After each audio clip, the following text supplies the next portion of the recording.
And it's like, how can you even trust legacy media at all after what they did? I think apology is probably the best way to go. Again, if I was Donald Trump, I would take that apology and I'd still sue. There is a difference between the fake news media and the legacy media. It's like a pack of wolves going after the one sheep they come across. The BBC's been caught red-handed. Top bosses out, trust shattered, viewers furious. But the big question is, what comes next? Because this isn't the first time any media empire has imploded under the weight of its own bias. CBS spent years drowning in its own woke fog. Newsrooms obsessed with pronouns and politics, not facts. And the result? Well, viewers fled. Credibility cratered. Enter Barry Weiss, brought in to drag CBS back from reality and rebuild trust and to remind them what journalism is used to mean. The Telegraph's Connor Stringer and Republican strategist Sarah Selip are still with me in the studio, and joining me from, I think, sunny Texas tonight is Isabella De Luca, commentator. Isabella, across the West and across newsrooms in America, it does feel to me like we've reached something of a tipping point post-Trump 2.0 in the fact that all the wokies seem to be having a bit of a reckoning, right? Yeah, I mean, I think Democrats for the first time realized how out of touch that they'd become with their audience, especially the legacy media, which is why public distrust in the media is sitting at like probably over 70% now. And there's a reason why X is the #1 news platform in the world, and it is because the legacy media can't be trusted. They're so left-wing that they've become so out of touch even with their own voter base, which is why I think that they lost the 2024 election, because they'd been focusing on catering to a niche of people that were far left, the transgender issue, the abortion issue, when in reality people couldn't afford groceries, they couldn't afford gas, they were working multiple jobs, and above all, they were covering up the biggest political and mental decline of a sitting U.S. president, and they really did it so that Kamala Harris could win, that they could push her over the top. And I think them trying to do a rebrand is them trying to save themselves, but to be honest, I don't know that it will work for them. So you think the Rubicon's being crossed, we're past the point of no return, and bringing one conservative, or even, but not even that conservative, right of centre voice into leading a network like CBS won't be enough, and actually we're past the point of no return? I mean, honestly, again, I mean, I go back to the 60-minute interview that they edited of Kamala Harris to try and prop her up as a candidate that knew what she was talking about, was well-versed on the issues.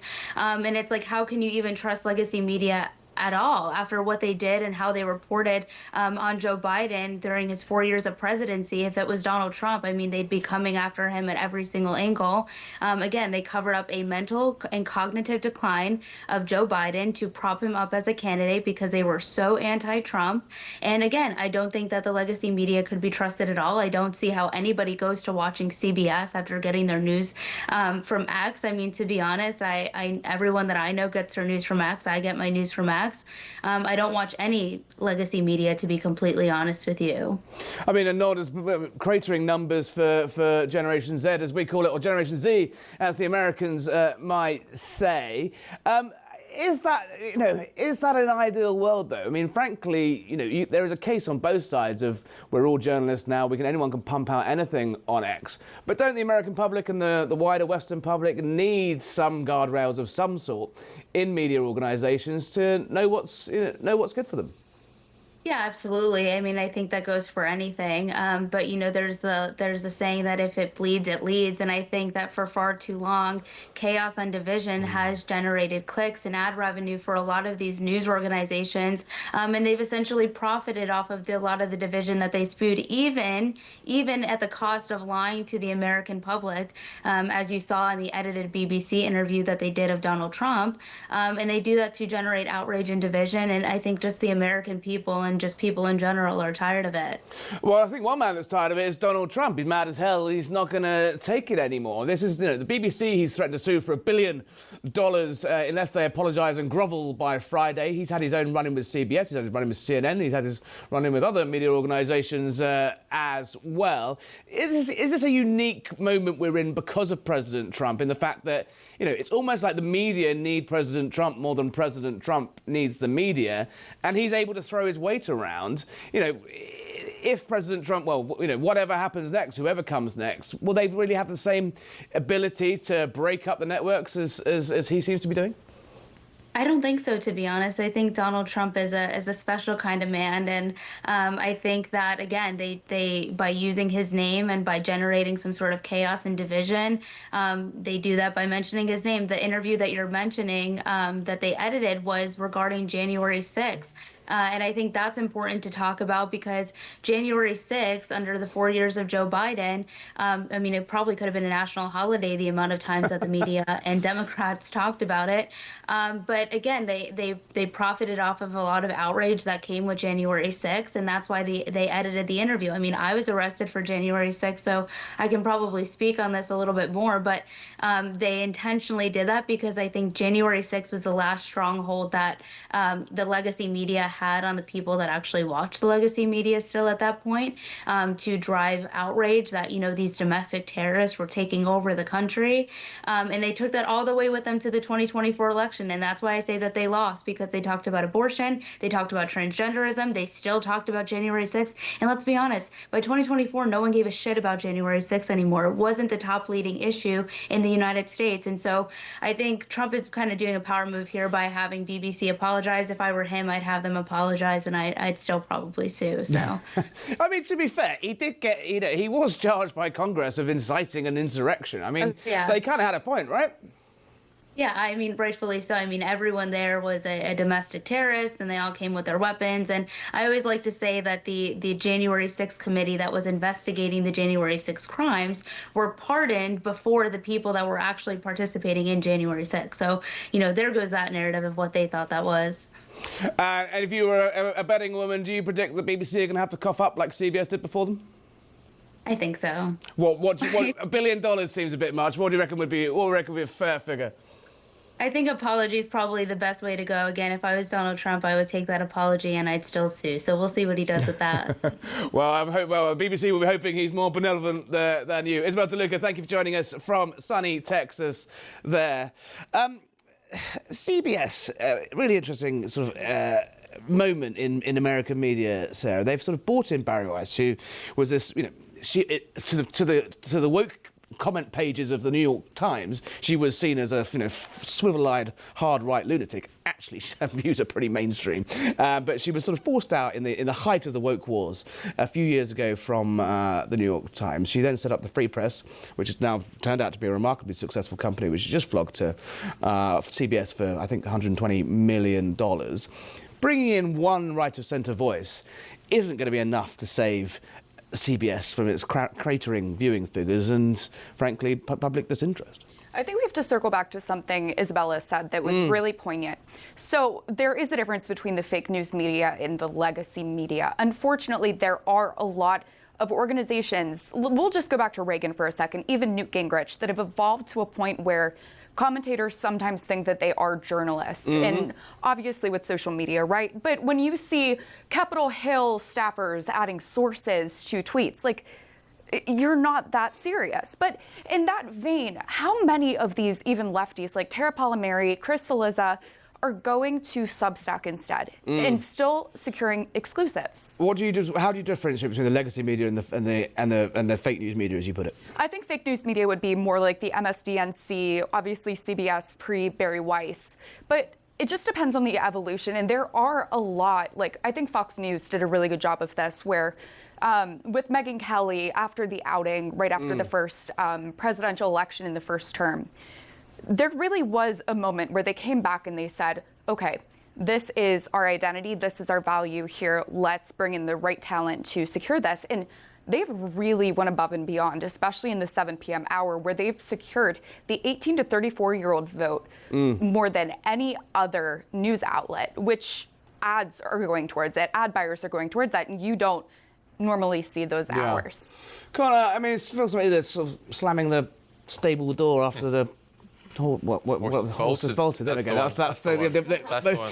I mean, it's too late, right? kids ain't watching BBC or CBS or Yeah, I think there's an CNN. element, possibly, but I actually think there's potential. I mean, we're seeing it a little bit with Barry Wise, whereby actually if you kind of restructure, you throw your weight behind getting rid of some of the issues and problems you think that have been infested in an organisation. She's got rid of a couple of presenters, looking to potentially hire some Fox News talent and reposition the organisation from the ground up. I think with the help of Donald Trump and some friendly interviews, you saw 60 Minutes, it's possible. Yeah, I mean, at the same time, she's being leaked and briefed against left, right, and centre. I mean, there's almost an entire cottage industry around stories around Barry Weiss coming from the very staff she's meant to be trying to lead. Which is ridiculous in the first place, but she'll be going into that job knowing the challenge she faces. I mean, like you say, she was sacked and faced the full weight of the woke mob when she was running the opinion pages of the New York Times. She knows what she's that walking. down. Yeah, exactly. And that's the same kind of rhetoric that she'll be bringing in, and that's why she's been brought in to do it. Do you think the BBC could do something similar? I've written a long job application to be the Director General of the BBC Perhaps, in tomorrow's Sun newspaper. Yes, but essentially, I think the issue with this is we, for too long, have maybe focused on the kind of upper structure of the BBC and kind of pointing fingers and not actually drilled down into appointing somebody with a right news brain who's willing to stand up to those and push back against the criticism you mentioned internally and build it from the ground up, really bring in the right people that need to make a change here. It is astonishing watching the BBC stuff play out, in the fact that there is one executive at the BBC they're clearly out to, the left are clearly out to get. So Robbie Gibb, former Newsnight, BBC editor. He then went to work in government for Theresa May briefly in that fun period that it must have been for everyone involved. But now he's on the BBC. He's on the BBC board. Yes, he is obviously identifiably a Conservative, because he has served a Conservative government. Nothing to me says we are a liberal, biased organisation by trying to drum the one Tory guy out. Absolutely. It's madness, right? It's like a pack of wolves going after the one sheep they come across, and that's it. It's almost like strength in numbers. I think we've got to a point where the BBC is so inundated with people, perhaps those with left-wing leanings, that it's become almost groupthink. And we've got to a point where it's just a ganging up. But you and I both have friends and colleagues and rivals in the BBC News department that are, a brilliant journalist, but it does seem to me that as you say, that groupthink seems to have permeated out of the cultural BBC into the news. How did they get out of this, and can they? I think it's possible. Like I said, I think it's going to have to take some editorial direction. Someone to come in with the kind of great determination to grasp that challenge, not be afraid to stand up to the left and those people who who are throwing the mud, and be say, look, this is how we're going to do things. If you don't like it, leave, and face and have someone above them that can support them to do that. Some top cover and some real grit and determination. So Donald Trump is he did it in 2016 or in 2015 and 2016 by sort of by using Twitter to sort of hijack and bypass the mainstream media. He's doing it, he set up his own social network with Truth Social. Every single journalist in Washington has notifications on their phone for ping, here's what the president's doing. He has completely changed the media landscape. He's not going to be here forever, though, unless he runs again, which is looking increasingly unlikely and unconstitutional. Is the media fundamentally changed forever, or will, under a future Democratic administration or a J.D. Vance or a Rubio administration, see a more return to these traditional gatekeepers of the legacy media? Honestly, as someone who knows the communicators in charge of most of these agencies, this is honestly, when Caroline Leavitt says it's the most transparent administration in history, it is completely on the nose. And that's not just saying because Joe Biden and his camp lied to us for 4 years. This is because there is no issue with telling the people what they need to know and what the president's thinking. We don't have a president, decaying behind the doors. We have one that's actually talking maybe a little bit too much sometimes. No, it's great for us. No, in terms of access. We always know where he stands. It's not an auto pen. We know exactly what's going on. As much as we love it or hate it, and it's at 3 a.m, we know what's going on with the president and his cabinet. But has he fundamentally broken the model, or it's just? I'm trying to understand. Is it Trump? Or is it now, this is how it's going to be forever? And as Isabella was saying, that she gets all of her news off X, she gets all of her news off TikTok, and so does half a generation, well, in fact, 99% of generations. Have we reached a tipping point? I've written about this at length. It goes back to Stephen Chung, Stephen Miller, and Caroline Leavitt. The powerful trio of communication advisors in the White House. Some of the best communicators I've seen in a very long time. They've really changed the game. But It honestly does come down to the communication style. This isn't your dad's like communication shop, right? These aren't the Reagan people. They're not door knocking. They're coming straight to the point. Look at the ads, the videos, the press conferences, the new media that's being brought. Yeah. In. Like, it's really phenomenal that we have a new media seat. And that's honestly what it comes down to. What are the people listening to? What are the people watching? And where are they getting the news from? Because even with the rise of AI and commentary, you don't know if everything's correct all the time. No, totally, yeah.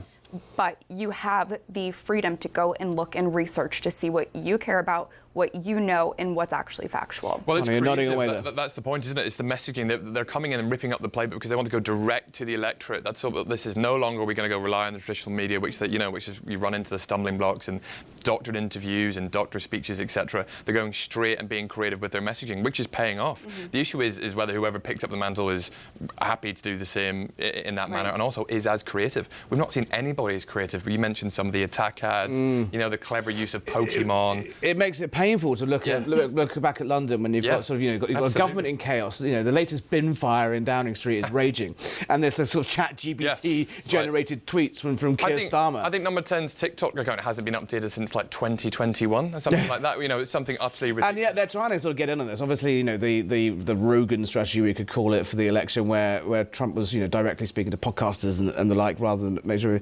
Number 10 have been trying it in London, but it seems like they're way behind, right? But also they're just so constricted, so robotic, Harry, as we always kind of say. You look at these politicians that are wheeled out, and they're so paranoid about and worried about towing the right government line. That's why Farage has done so well. Yeah, well, he's kind of done the Trump model, not just the fireworks, but the slick social media game. Exactly, Robert Jenrick too.